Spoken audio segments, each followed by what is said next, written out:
When I was just 14, my parents handed me a $600 rent contract and said I could either pay up or move out. A week later, a lawyer's letter arrived at our door, and their faces turned pale. It all started when I was 12. My mom handed me a school permission slip and casually said, "You're old enough now to buy your own lunch.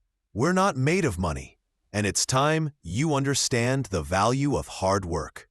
From that day, she stopped buying even my basic school supplies. When I asked for new notebooks and pencils, she told me, "Figure it out. Other kids your age have jobs." It was embarrassing asking teachers for materials, while my dad watched sports packages that cost more than my entire school supply list. They had just bought a 60-inch TV, but couldn't spare $10 for pencils. So, I started babysitting on weekends and walking dogs after school just to afford clothes and food. The shame of wearing pants that were too short and shoes with holes burned inside me. But I tried to act normal. My dad would laugh when I came home tired and say, "Look at our little entrepreneur. Maybe now you'll understand why we can't just give you everything." I'd smile politely, secretly calculating how to stretch $25 across a week's worth of meals. By the time I turned 13, they stopped feeding me altogether. They'd order takeout for themselves while I came home hungry to empty cupboards. My mom would tell me I could get a grocery store job and buy my own food like an adult, saying this while eating Chinese takeout. The smell of their food made my stomach ache, so I learned to stay in my room until they were done. I became better at budgeting than they ever were. While they spent on luxuries and restaurants, I analyzed every purchase. My small pet sitting and yard work business started earning good money. Ironically, as a teenager, Mom once told me, "It's embarrassing to have a daughter who looks homeless. People will think we don't take care of you." I wanted to scream that they didn't. I hadn't had new clothes in 2 years. Meanwhile, Dad complained to his friends about how expensive kids were, as I sat there, knowing I'd been financially independent since middle school. Eventually, my business grew, and I was earning steady money. My parents acted proud, claiming my success was due to their tough love. Dad bragged, "That's what happens when you stop spoiling kids. She knows the value of $1, he'd say, while sipping $40 wine and playing golf at the country club. Then Dad lost his job, and suddenly their attitude toward money changed. Mom came to me saying, "We're having some financial trouble. Can you lend us money for groceries? Just until your dad finds something new." They were panicking about missing mortgage payments, yet they had no savings after years of overspending. When I refused to give them money, Dad said, "Family helps each other. You've got all that cash saved up." I reminded him that I'd been expected to feed myself since I was 12. Mom argued, "That was different. We were teaching you responsibility. This is a real emergency." They kept asking for money and got angry when I declined. Dad shouted, "You're selfish and ungrateful after everything we've done. We could have kicked you out years ago, but let you stay for free." I calmly said that allowing your child to live at home was a parent's legal duty. Mom snapped, "Don't be smart with us when we're asking for help." Soon after, while I was saving for college, they called me into the kitchen. Both looked serious. Mom said, "We've been talking, and we think it's time you contribute to household expenses. You're 14 now, and you earn good money. It's only fair you pay rent." Necessities, but mine didn't. I saved every legal reference I could find on my phone before finally falling asleep around 1 a.m. The next morning, I told my parents I wouldn't sign anything until I talked to someone at school. Dad went red with anger, shouting that I was ungrateful. Mom accused me of being spoiled. I stayed calm and said I just wanted to understand things before signing a contract. Dad slammed his coffee mug, spilling it everywhere. I grabbed my backpack and left for school before things got worse. At school, I couldn't focus. During lunch, I went to see Mrs. Carter, the school counselor. She'd always been kind in the hallways, and I trusted her. I told the secretary it was an emergency, and Mrs. Carter brought me into her office. She listened quietly as I explained everything, from when my parents stopped buying me food and supplies to the rent contract. When I finished, she looked genuinely worried. She asked if I felt safe at home or if my parents had ever been violent. I said no. They'd never hit me, just stopped providing for me financially. Mrs. Carter explained that while she wasn't a lawyer, what my parents were doing could be considered neglect. She said parents are legally responsible for their children's basic needs until age 17. If they charge rent but don't provide essentials, it's a serious issue. She pulled out some brochures for free legal aid and asked if she could contact someone for help. I agreed immediately. She made a call, and when she returned, she said someone from legal aid would reach out soon. Just having an adult believe me lifted an enormous weight off my shoulders. She also helped me apply for the school's free lunch program right from her office, reassuring me that there was no shame in asking for help. For the first time in years, I felt supported. The next day, Mrs. Carter took me downtown to meet Daniel Lawson from Legal Aid. He was in his early 30s, wearing glasses and a tie, and had an office full of their legal obligations to provide for a minor child. The letter would be professional and cite specific state laws about food, shelter, and clothing. It wouldn't threaten them, but would make clear that what they were doing could be considered neglect. I agreed right away. For the first time, I felt safe knowing I had real legal support.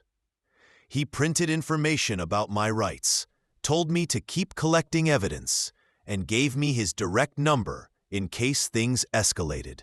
The meeting ends with Daniel promising to mail the letter within a few days. That evening, I was microwaving ramen when my parents walked into the kitchen with the same serious look that usually meant trouble. Dad folded his arms and asked if I'd thought about the rent contract. Taking a deep breath, I told them I'd spoken to a lawyer from Legal Aid. Mom's face went pale and Dad's jaw tightened. I explained that parents are legally required to provide basic necessities for their children, even if they charge files. He asked me to tell him everything, taking detailed notes. When I described the rent contract, he stopped writing and said, "Charging rent like this could qualify as neglect if it prevents your parents from fulfilling their responsibilities." He explained that parents cannot simply stop providing for their minor children and expect them to pay. He asked what my parents still provided and what I paid for myself. When I listed everything, food, clothes, school supplies, he looked deeply concerned. He made 2 columns, provided and not provided. The second list was far longer. When I told him about their spending habits, the TV, golf club, takeout, he nodded grimly. He asked for evidence, so I showed him photos of their restaurant trash next to my empty cupboards and my detailed budget notebook. He reviewed everything carefully before saying, "This documentation is excellent. It proves your situation clearly." Daniel said he could send my parents a formal letter reminding. Dad's face turned red. He started shouting that I was threatening them and making them look like terrible parents. His voice rose with each word, and my heart raced, but I stayed calm. Mom began to cry, saying I was ungrateful after everything they had done for me. I knew her tears were meant to make me feel guilty, but I'd seen it before. Dad stepped closer, yelling that I was tearing the family apart over money. I stood my ground and repeated what Daniel had told me, that I was happy to help around the house and contribute in reasonable ways, but I would not sign a contract that took all my income. My hands were trembling, yet my voice stayed steady. I told them I needed that money for food and school supplies, since they had stopped providing them years ago. Dad started to argue again, but I simply turned and walked to my room. They shouted after me about disrespect and ingratitude, but I didn't respond. Moments later, I heard them storm into their bedroom and slam the door so hard the walls shook. I locked my own door, sat on my bed, and messaged Mrs. Carter to let her know what had happened. She replied right away, asking if I was safe. I said yes, though I was shaken. The rest of the night passed in silence. The following week, my parents barely spoke to me. Then, one afternoon at school, Daniel's letter was delivered by certified mail. I knew because when I returned home, the atmosphere had completely changed. The air felt tense, and my parents were sitting at the kitchen table, surrounded by papers. They didn't look at me or say a word. I quietly ate what little food I could find and went straight to my room. The silence was worse than yelling. For days, they ignored me, but also watched everything I did. Mrs. Carter began checking on me almost daily during lunch. She'd bring me to her office, where we worked on organizing a realistic schedule that balanced school, work, and study time. My grades had started slipping because I was too tired and stressed to focus. She wrote to my teachers, explaining that I was dealing with family issues, and helped me get extensions for overdue work. Together, we identified which subjects needed the most attention and created a plan for catching up. She even connected me to the school's homework help program for free tutoring. Mrs. Carter built a spreadsheet outlining my entire week, school hours, job shifts, study blocks, and rest time. Seeing it on paper made me realize how much I'd been trying to manage alone. She printed one copy for me and kept another in her office. My neighbor, Mrs. Parker, soon noticed I was using her garage more often to store my lawn equipment. One day, as I was putting away my mower and trimmer, she came outside and gently asked if everything was all right at home. I gave her a vague answer about my parents' financial struggles.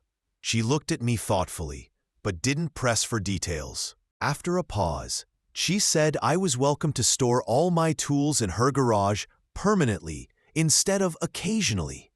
I thanked her, relieved that my equipment would be safe from my parents. The following week, Mrs. Parker offered me more steady work, weekly lawn care, and some gardening. She even paid me in advance for the month, which made budgeting easier and reduced my stress. One Saturday, while I was trimming her hedges, she brought me lemonade and mentioned casually that her guest room was always available if I ever needed a place to stay. She said it lightly, but her expression was serious. I thanked her sincerely. Just knowing I had that option made me feel less trapped. At home, things began to deteriorate quietly. My parents locked the pantry and started keeping count of every item in the fridge. They didn't outright deny me food, but it was clear what I was allowed to touch. Some shelves were off limits, and the pantry stayed locked unless they were home to monitor it. It was their way of controlling my meals, without technically breaking any laws. I often came home hungry, to find the cupboard locked, and a note saying they'd be back later.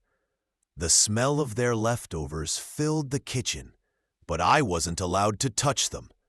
Following Daniel's advice, I started documenting everything. I took photos of the locked pantry, time-stamped for proof. I photographed the empty shelves I was permitted to use and the takeout containers in the trash. I even photographed my simple meals: toast, noodles, or peanut butter sandwiches. I saved screenshots of their bank statements, showing frequent restaurant charges. All this evidence was stored in a secure cloud folder. Daniel had told me, evidence matters if this ever reaches child services or court.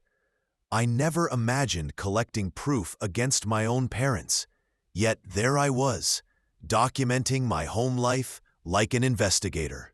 During a slow shift at work, my supervisor, Ryan Brooks, stopped by the register. He noticed the cheap food items I was buying and gave me a look of quiet understanding. He mentioned there were extra hours available if I was interested and said it could help ease things financially. I accepted right away. Consistent hours meant less worry about food or rent. After my shift, he helped me complete the paperwork and update my work permit since I was only 14.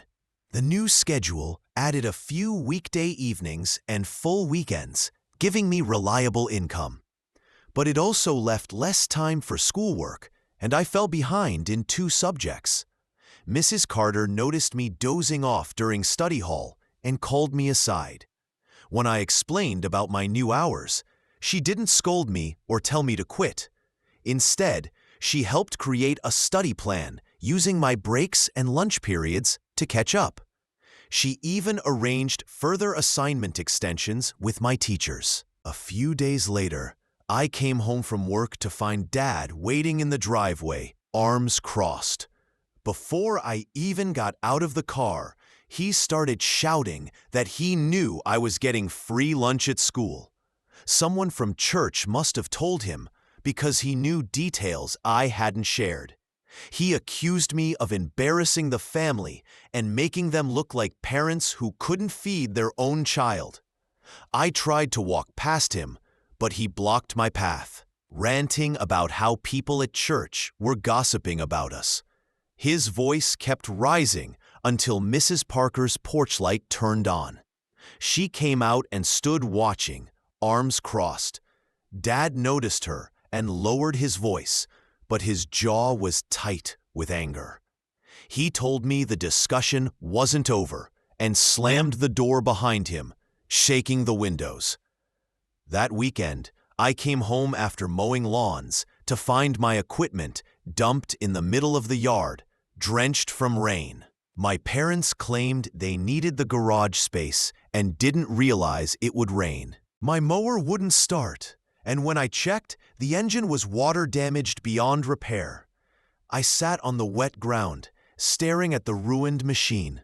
It was half my business, and replacing it would take weeks of saving. Mrs. Parker arrived later and found me sitting there. Without asking questions, she told me to bring everything to her garage permanently, so this wouldn't happen again. I carried my trimmer and tools across the street, grateful that at least one adult was genuinely helping me. Back at work, Ryan Brooks called me into his office. He offered me a permanent part-time position with steady hours and a small raise. The consistent pay made it easier to plan my budget and afford essentials. He also told me about employee grocery discounts, which helped stretch my food money further. One evening, while reorganizing my room, I noticed that my bank statements were out of place and had fingerprints on them. When I confronted Dad, he said he had every right to know how I used my money since I lived in his house. I remembered Daniel's advice about financial protection, so I opened a prepaid debit account online, transferred my savings, and set up direct deposit so my parents couldn't access it. It was one more layer of security. A few days later, Dad came home furious after church. Apparently, someone had confronted him about the rent issue. He slammed things around the kitchen while Mom sat silently, embarrassed. They argued about who might have spoken and how to stop the rumors spreading through their circle. That Wednesday, Mrs. Carter arranged a mediation meeting at school with my parents, herself, and a district social worker. We all sat around a conference table as the social worker explained that her job was to help us reach an understanding. My parents immediately started complaining about how disrespectful I'd been and how I refused to help the family during hard times. Dad begins bringing up every minor complaint from the past month, with Mom quickly agreeing and adding her own examples. The social worker listens patiently, then redirects by asking what specific support my parents currently provide. The room falls silent as they struggle to name any real expenses beyond giving me a place to stay. When the social worker asks about food, clothing, and school supplies, they answer vaguely, mentioning teaching responsibility. She then turns to me and asks what I buy for myself, so I list everything, while my parents sit there visibly uncomfortable. After about 45 minutes of discussion, we reach a temporary agreement. I won't pay rent for now, but will take on extra chores around the house. The social worker records every detail, each task, its frequency, and what my parents agree to provide in return. She prints copies for everyone and says, "We'll revisit this in a month." My parents sign reluctantly. I take my copy knowing it gives me something official to rely on if they try to change the rules later. A few days later, while coming home from school, I notice Dad handing his golf clubs to someone in the driveway. He accepts cash, watches the car drive off, and stands there looking defeated. Inside, he's counting the money, mumbling about paying off the credit card company before they take action. For a week, he doesn't ask me for money, which feels like progress, even though he seems bitter about selling his clubs. Then, Mom announces she's been hired part-time at a retail store in the mall. She starts on Monday and returns home complaining about standing all day and dealing with rude customers.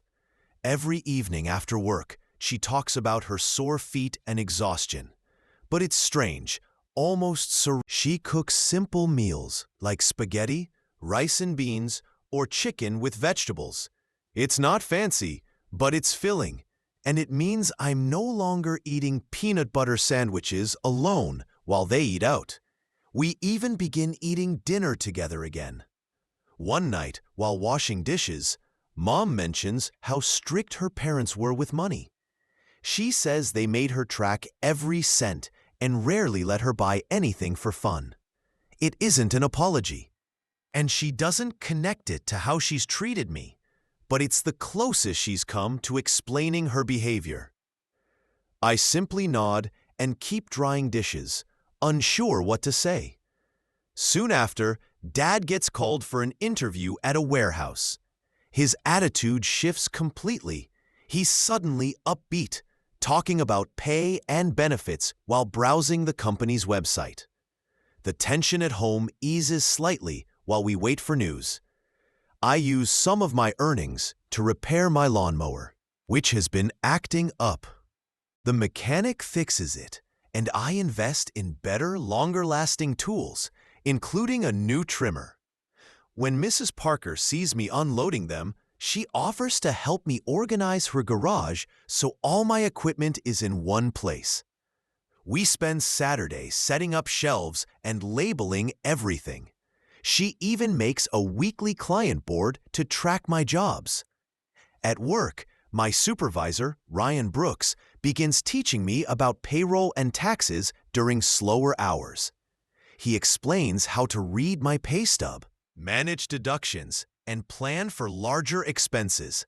He treats me like an equal, not a kid, which feels refreshing after years of being seen as a burden at home. Later, Daniel checks in to see how things are going. I update him about the mediation, and he suggests making a safety plan in case my parents try to push me out. He has me write down Mrs. Parker's and Mrs. Carter's phone numbers, along with the address of a local youth shelter. He walks me through what to do if I ever come home to find the locks changed. Knowing there's a plan in place eases my anxiety. My parents start cooking more often, and one day I notice the pantry lock is gone. Mom even asks if I'd like anything from the store, which catches me off guard. When I mention wheat bread and a specific peanut butter, she notes it down. For the first time in years, I feel like a normal kid. But the next day, I see the cable bill on the counter. Dad has reinstated the sports package he canceled earlier. They're already slipping back into old spending habits. The bill is $70 higher than before. I leave it where I found it and walk away, feeling that old frustration return. A few days later, an argument breaks out over an overdraft notice from the bank. Dad blames Mom for overspending, and she fires back about his bar tab. They go back and forth, each listing the other's mistakes, neither taking responsibility. The fight lasts nearly an hour before they retreat to separate rooms. I realize they've learned nothing. The next morning, Dad tells me household expenses are rising and I should start contributing again. I calmly show him a photo of the mediation agreement on my phone. No rent until I'm 17. His face reddens, but I remind him we already settled this. He walks off muttering about ungrateful kids. That evening, Mom approaches me with a forced smile and a new idea. She suggests a chore credit system, earning points for chores that count toward bills. I tell her it sounds exactly like rent with extra steps. My answer remains no. She storms off to complain to Dad. I message Daniel to explain what happened. He replies almost immediately, advising me to start documenting everything again. So I open a new note on my phone and begin listing what food is available, when my parents order takeout, and when they spend money on themselves while claiming they're struggling. Daniel reminds me that solid evidence matters if we need to escalate. I keep daily records, photos of meals, receipts, notes about comments they make regarding money or my obligations. Recording everything makes me feel less powerless. 3 days later, Mrs. Carter calls me to her office. She's writing an email to my parents, reminding them that if they violate the mediation terms, she's required to file a report with child welfare. She asks if I'm comfortable with her sending it. I say yes, knowing they'll be furious, but also understanding that boundaries are necessary. I watch her press send, knowing the fallout will be intense. That weekend at work, I see Dad walking into the grocery store. He looks furious and scans the aisles until he spots me. He starts shouting, accusing me of turning people against them and making them look like bad parents. Shoppers stare as my face burns with embarrassment. Ryan Brooks quickly steps in, placing himself between us. Calm but firm, he tells my dad to leave. When Dad argues that he has a right to talk to H. daughter, Ryan replies that if he doesn't leave immediately, the police will be called. Dad glares, then storms out, slamming the door. I'm shaking, and Ryan tells me I did nothing wrong. Jessica, a coworker, fills out an incident report, noting every detail. She assures me that if Dad returns, the store will call the police for trespassing. Their support makes me feel safer than I have in months. After my shift, I go straight to Mrs. Carter's home. She'd given me her address for emergencies. I tell her everything. She listens carefully and says she must now file an official report, since confronting me at work crosses a serious boundary. The next day, a woman named Ms. Donovan calls, introducing herself as a caseworker. She schedules a home visit for Thursday. I feel both nervous and relieved. Finally, someone is taking this seriously. When I tell my parents, they panic. Mom begins deep cleaning the entire house, while Dad rehearses what to say about providing everything I need. They plan their version of events, but I decide to simply tell the truth. Ms. Donovan arrives on time, professional, calm and polite. She interviews all of us, then speaks to me privately in my room. I show her my notes, photos, and spending records. She asks clarifying questions, but doesn't seem judgmental. Afterward, she inspects the kitchen and pantry, taking her own photos. Finally, she sits us all down and states clearly that charging rent to a minor is illegal and could qualify as neglect. She explains that they must provide consistent access to food and essentials, and she'll be following up regularly. My parents agree, faces tense and embarrassed. Once Ms. Donovan leaves, Mom rips the pantry lock off and throws it away, while Dad silently scrolls through job listings. The tension is heavy, but the message is clear. They're complying because they have to. Over the next days, they restock the kitchen but do it resentfully. Mom sighs loudly while putting away groceries, and Dad mutters about government interference. Still, I keep documenting everything. 2 weeks later, Dad starts his warehouse job on the night shift. The work exhausts him, but the house is finally quiet. Mom seems more relaxed too, no longer waiting for constant arguments.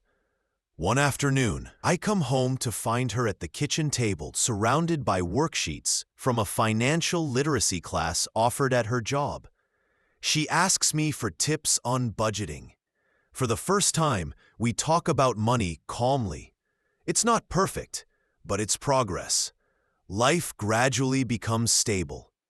My schedule balances school, work, and rest. My grades improve, and teachers notice. There's food at home, and I'm not constantly worrying about money. Things with my parents remain distant but predictable, something I can live with. Mrs. Parker invites me over for a weekend to relax. To my surprise, my parents agree without protest. I spend 2 peaceful days helping her garden and watching movies. It feels like a short, well-earned break. A couple of weeks later, Miss Donovan returns for her follow-up visit. She reviews her notes, inspects the house, and praises the improvements. She reminds us that the case remains open for monitoring. My parents nod, fully aware this isn't optional. During lunch one day, Mrs. Carter tells me about a dual enrollment program that lets high school students take college classes for free while earning both high school and college credits. She helps me apply and writes a recommendation letter. Weeks later, I'm accepted with a full scholarship for books and transportation. I show my parents the letter, hoping they'll be proud. Dad says, "That's good," and Mom notes that it'll save them money later. Their reactions sting, but I no longer rely on their approval. A week later, we formalize a new written agreement. No rent until I'm 17, specific chores, and guaranteed access to food. Everyone signs, and I give Mrs. Carter the original for her records. Now, dinners are calm. We eat together, talk about our days, and no one raises their voice. It's not affectionate, but it's peaceful. After dinner, I clean up, do my homework, and think about the future. For the first time in years, I feel cautious optimism. Mrs. Carter checks in regularly. Ms. Donovan continues visits, and I have a clear academic path ahead. My parents still resist supervision, but they're improving under accountability. I've learned to stand my ground, ask for help when needed, and recognize that independence doesn't mean isolation. Things aren't perfect, and maybe never will be. But given where we started, this is the best outcome I could hope for.